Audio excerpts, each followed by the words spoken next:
Ako si Reynan Batain. Akong kauban karon kay si Prissy Alarba. Akong kauban nga sped teacher ug among friend. Wala mi day karon aron lang magpasikat o magpakitang gilas. Kaysa tinuod lang dili ni mananaygon o dili ni mga sayawer. Pero anyami karon nga may dakong katunayan sa among kasing-kasing.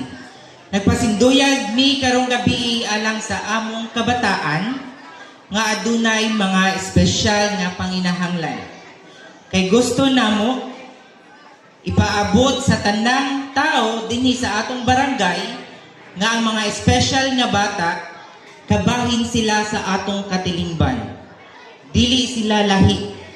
Apil sila, angay sila tagdon, higugma og sabton.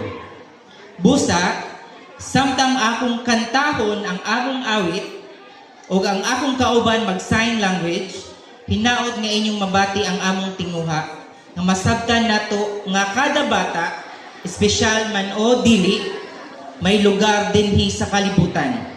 May katungod sila sa pag-apil, paglingaw, o sa ilang mga pangandoy.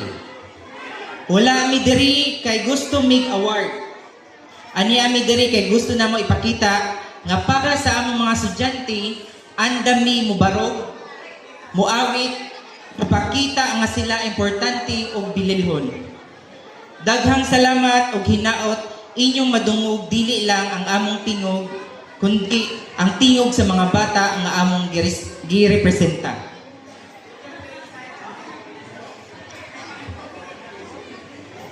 By the way, she's a deaf. Good evening. My name is Florami.